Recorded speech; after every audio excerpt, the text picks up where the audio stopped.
কৃষকরা আমাদের দেশের অর্থনীতির ভিত্তি। এর উন্নতি দেশের সামগ্রিক উন্নতির জন্য অত্যন্ত গুরুত্বপূর্ণ।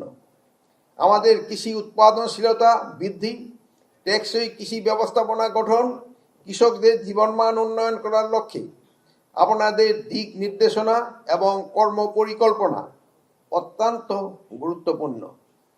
আপনারা যেহেতু সরকারি চাকরিতে যোগ দিয়েছেন, আমি আশা করি আপনাদের দৃষ্টিভঙ্গি, মূল্যবোধ এবং কর্মপ্রতিবন্ধকতার প্রতি শ্রদ্ধাশীল থেকে এই দায়িত্ব পালন করবেন। এ খাতের প্রতি আপনারা মনোযোগ, উদ্দীপনা ও নিষ্ঠা একদিন আমাদের এই দেশের কৃষি বিপ্লবের সার্থক কাহিনী লিখতে সাহায্য করবে। আমি আশা করি আপনাদের কাজের মূল উদ্দেশ্য হবে কৃষকদের জীবনের ইতিবাচক পরিবর্তন আনা। আপনাদের হাতেই দেশের ভবিষ্যৎ। আপনাদের কাজ হবে শুধু প্রশাসনিক দায়িত্ব পালন নয়, বরং মানুষের জীবনমান উন্নয়ন করার লক্ষ্যে কাজ করা। আপনাদের প্রতিটি সিদ্ধান্ত দেশের প্রতিটি মানুষের উপর প্রভাব ফেলবে। তাই আপনাদের কাজের প্রতি পদক্ষেপ সততা, নৈতিকতা এবং সেবার মনোভাব বজায় রাখতে হবে। আপনাদের প্রতিজ্ঞা করুন, জনগণের কল্যাণেই কাজ করে বাংলাদেশের পরিবর্তন ও অগ্রগতির পথে নিজেকে নিবেদিত করবেন। আপনারা আজ যে মর্যাদাপূর্ণ পদে অধিষ্ঠিত হয়েছেন তা শুধু আপনাদের যোগ্যতা ও পরিশ্রমের ফলস্বরূপই নয়, বরং দেশের সেবা এবং জনগণের উন্নয়নের প্রতি আপনাদের অঙ্গীকারের প্রতীক। আপনাদের সামনে নূতন দায়িত্ব, চ্যালেঞ্জ এবং সুযোগ অপেক্ষা করছে। দায়িত্বের প্রতি ভালোবাসা, সততা এবং কঠোর পরিশ্রমই আপনাদের সত্যিকার সাফল্যের চাবিকাঠি। প্রিয় কর্মকর্তাবৃন্দ, জনসেবার মর্ম উপলব্ধি করুন। সরকারি চাকরিতে জনগণের প্রতি দায়বদ্ধতার স্থান সর্বাগ্রে। সেক্ষেত্রে কৃষিক্ষেত্রে নিয়োজিত কর্মকর্তাদের ভূমিকা অতি গুরুত্বপূর্ণ, কেননা আমাদের কৃষি বিভাগের ক্লায়েন্ট এবং গ্রাহক হচ্ছে কৃষক, কিষানি ভাই বোনেরা, যারা আমাদের সমাজের সবচেয়ে গুরুত্বপূর্ণ কিন্তু অবহেলিত শ্রেণী।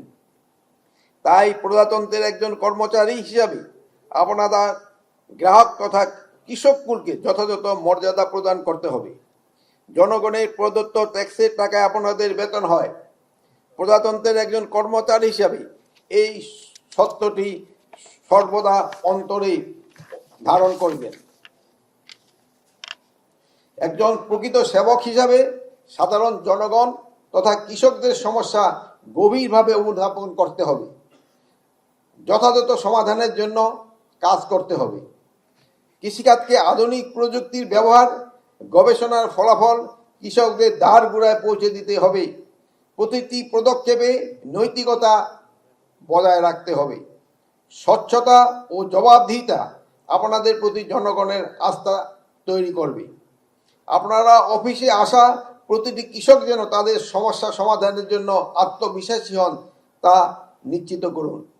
যে কোনো প্রয়োজনে কৃষক যেন নির্দ্বিধায় আপনাদের সাথে যোগাযোগ করতে পারে সেটা নিশ্চিত করতে হবে। পাশাপাশি আমাদের নূতন জ্ঞান ও প্রশিক্ষণ গ্রহণ করতে হবে। আন্তর্জাতিক মানদণ্ড সম্পর্কে জানতে হবে। নিজেদের দক্ষতা উন্নতি করতে হবে। বর্তমানে যুগ তথ্য প্রযুক্তির উৎকর্ষতা, এই যুগে সোশ্যাল মিডিয়ার গুরুত্ব অনস্বীকার্য। সামাজিক যোগাযোগ মাধ্যম যেমন আমাদের জীবনকে সহজ করেছে, তেমনি এটি আমাদের পেশা এবং ব্যক্তিগত জীবনের উপরে গভীর প্রভাব ফেলেছে। একজন সরকারি কর্মকর্তা হিসেবে সামাজিক যোগাযোগ মাধ্যম ব্যবহারে আপনাদের বিশেষ দায়িত্বশীল হতে হবে। সামাজিক যোগাযোগ মাধ্যমে আপনাদের উপস্থিত যেন সব সময় পেশাদারিত্ব হয়। আপনারা পোস্ট, মন্তব্য এবং শেয়ার করা তথ্যের মাধ্যমে আপনারা পেশাদারিত্বের প্রতিফলন হতে হবে।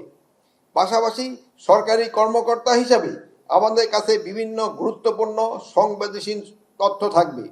এই সব তথ্য শেয়ার করার ক্ষেত্রে সতর্ক থাকুন এবং নিশ্চিত করুন যে কোনো গোপন বা সংবেদনশীল তথ্য যেন জনসমক্ষে না আসে।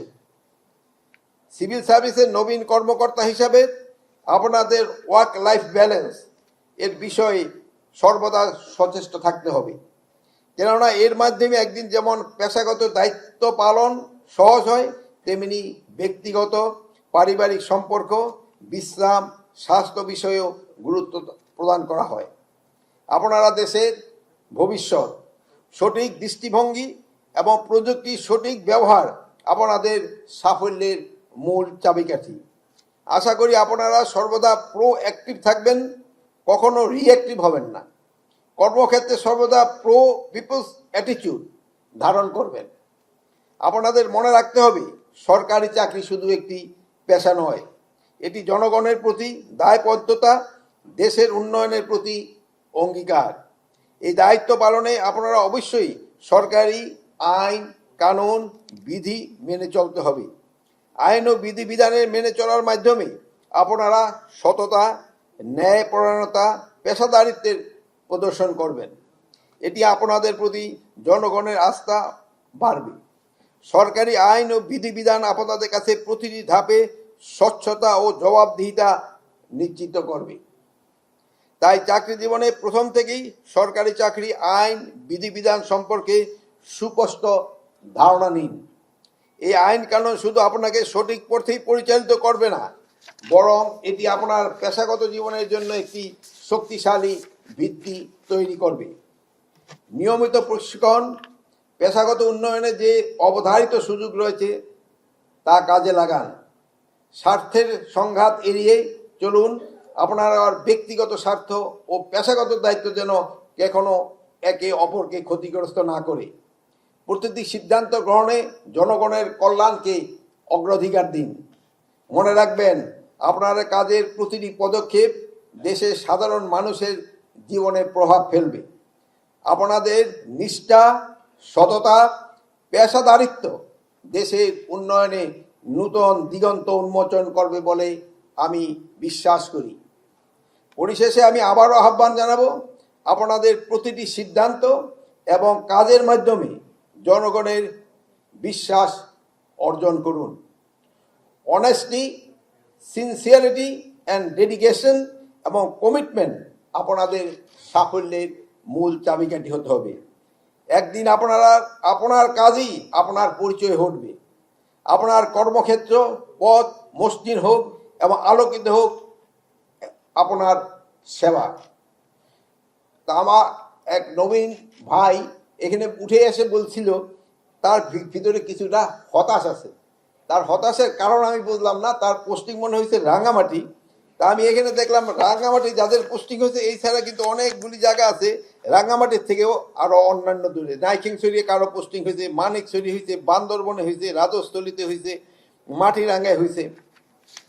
এখানে হতাশ হওয়ার কিন্তু এই ওসমানের কিন্তু কোনো কারণ নাই। যদি উনি মনে রাজশাহী এলাকা থেকে তো আসছেন, হয়তো আম টাম খায়, ওখানে হয়তো ভাবতেছে যে রাঙামাটিতে তো আম পাওয়া যাবে না, কিন্তু আম না পাওয়া গেলে কিন্তু আনারস পাওয়া যায় প্রচুর। তা আমি আপনার একটা কথা বলতে চাই, আমি ওই সবসময় এই আমাদের যে পার্বত্য চট্টগ্রাম বিষয়ে উপদেষ্টা আছে, আমি ওনারে বলি আপনার থেকে আমার চাকরি হিলে, মানে আমার অবস্থান হিলে আপনার থেকে আমার বেশি। বল কিভাবে? আমি বলছি আপনি কোনো রকমে ইসে স্কুলেতে পাশ করার পরেই আপনি ঢাকা পড়াশোনা করছেন, তারপরে আপনি চাকরি জীবনে ফরেন ক্যাডারে ছিলেন, অ্যাম্বাসাডার হিসাবে বিভিন্ন দেশে ঘুরে ফেলেছেন। আমার 3 টেনুরি চাকরি হয়েছে এই চিটাগাং হিলট্রেসে। আমার পোস্টিং যে সময় বাগাইহাট, আপনার ফার্স্ট পোস্টিং ছিল আমার ক্যাম্প কমান্ডার হিসাবে লক্ষ্মীছড়ি। এটা ছিল হলো বাংলাদেশের সবচেয়ে নর্থ ইস্ট ক্যাম্প। আমার দাদি মারা গেছিল 6 জানুয়ারি, কিন্তু আমার ওই খবরটা পৌঁছেতে সেই সময় লাগছে আরো 2 দিন। আমি 8 তারিখে জানছি যে আমার দাদি মারা গেছে। সেই সময় যে কমিউনিকেশনের এইরকম অবস্থা ছিল, এবং এই লক্ষ্মীছড়ি যেতেও এই চিটাগাং থেকে লাগতো 2 দিন। তারপরে আমি তো বাগাইহাটে চাকরি করছি, যেটা এখনো তো মনে হয় বাগাইহাট খুব ভালো, সাদেকের পাশে। তারপরে গুইমারা, আমি দেখলাম আমার এক বন্ধু গুইমারও পোস্টিং হয়েছে। এখানে কিন্তু হতাশ হওয়ার কোনো কারণ নেই। আর আপনি যে হিলে পোস্টিং হওয়ার জন্য কিন্তু আপনি বরঞ্চ হিল অ্যালাউন্স অন্য থেকে বেশি পাবেন। আমার এই ওসমান ভাই বিয়ে তো কিনা আমি জানি না, আপনি বিয়ে শাদী করছেন নাকি? হ্যাঁ, বিয়ে করছেন? ও, আপনার জন্য তো এটা আরো খুব ফ্রুটফুল হয়েছে, এই জন্য যে আপনি মনে 30% অ্যালাউন্স বেশি পাবেন, বুঝতে পারছেন? এই একটা সুবিধা হবে। আর আবার রাঙ্গামাটি শহরে কিন্তু আপনি ইসে কি বলে বিয়ের পরে আবার হানিমুনে যায় না, আপনি ওই রাঙ্গামাটি কিন্তু আপনার জন্য হানিমুনে হয়ে যাবে, যে অনেকে হানিমুনে করার জন্য যায়। এই জন্য আপনার এখানে কিন্তু হতাশ হওয়ার কোনো কারণ নেই। তা আপনি মনে যান, আপনি কিন্তু খুব ভালো থাকতে পারবেন, বুঝতে পারছেন? তা আপনারা এই ক্যাডারে যারা জয়েন করছেন তারা এখানে হতাশের কোনোই কারণ নাই, যেহেতু আপনারা কিন্তু একটা বাংলাদেশে একটা বড় সেকশন, প্রায় 40%-এর উপরে লোক, তাদের নিয়ে কিন্তু আপনারা কাজ করবেন। আর আপনারাই কিন্তু সবচেয়ে বেশি সেবা দিতে পারেন। যদিও ডাক্তাররা বলে যে তারাই সেবা দেয়, কিন্তু ডাক্তাররা সেবা দিয়ে প্র্যাকটিস অ্যালাউন্স নেয়, কিন্তু আপনাকে মনে হয় ওইরকম প্র্যাকটিস অ্যালাউন্স নাই এবং নন প্র্যাকটিসিং অ্যালাউন্স মনে হয় নেই। হ্যাঁ, এই জন্য সেবাটা কিন্তু আপনাকে সেবাটা হইলো ডাইরেক্ট পায়। এই নিয়ে আবার আমার কোনো ডাক্তার ভাই আছে কিনা আমি জানি না, হ্যাঁ, কিন্তু তারা বলে তারা জনসেবার জন্য আছে, কিন্তু ওই ভিজিটটা না দিলে কিন্তু আর ওই জনসেবা করে না। কিন্তু আপনারা কিন্তু ভিজিট ছাড়াই কিন্তু জনসেবা করে যাচ্ছেন, এবং আপনারা জনসেবা করে যাচ্ছেন অমুক একটা শ্রেণীতে যারা কোনো অবস্থায় অনেক উপরের দিকে যেতে পারে না। আর ডাক্তারের সাহেবের কাছে বড় বড় ডাক্তারের আপনি তো অ্যাপয়েন্টমেন্টই পাবেন না, আপনার যদি ওরকম ইনফ্লুয়েন্সিয়াল না হন। আর ওই ছোট প্রথম যারা ইসে পোস্টিং হয় ওই কি বলে এই থানা বা উপজেলায়, তারা তো সাধারণত যায় না। আগে হতো তারা ওই 1 মাস ওই ঢাকায় ঘুরে ফিরে ওই বিলটা নেওয়ার আগে ওই টিএসএ থানায় হেলথ অ্যাডমিনিস্ট্রেটর মনে হয়, তার জন্য একটা শার্ট টার্ট নিয়ে যেত, একটা গিফট টিফট নিয়ে একটা সাইন করে নিয়ে আসতো। বাট আপনাদের ক্ষেত্রে যেন এইটা না হয়, আপনারা কৃষকের সাথে যাবেন এবং কৃষকের সাথে কাজ করবেন, এবং কৃষকরা যদি উপকৃত হয় দেশবাসী কিন্তু উপকৃত হবে। তা আপনি আপনাদের জন্য সবার জন্য দোয়া করি। এখানে মন খারাপ করে কোনো, প্লাস আপনারা কিন্তু যদি সচিব হতে চান আপনারও কিন্তু স্কোপ রয়ে গেছে। আর আপনারা যে সময় আসবেন সেই সময় আপনাকে থেকে আপনাকে সচিব হবে। আর প্লাস আপনাকে কিন্তু এখন এই 25% কিন্তু রয়ে গেছে, যে আপনারা অন্য ক্যাডারের থেকেই দিয়ে আপনারা ডিএস হতে পারেন। এই জন্য এখানে মন খারাপ করার কোনো কিছুই নেই। আপনারা ভালোভাবে কাজ করেন, জনগণের সেবা করেন, এটা আমি চাই। আপনাকে পরিশেষে আপনাদের সবাই শুভকামনা কামনা করে আমি শেষ করছি। আল্লাহ হাফেজ।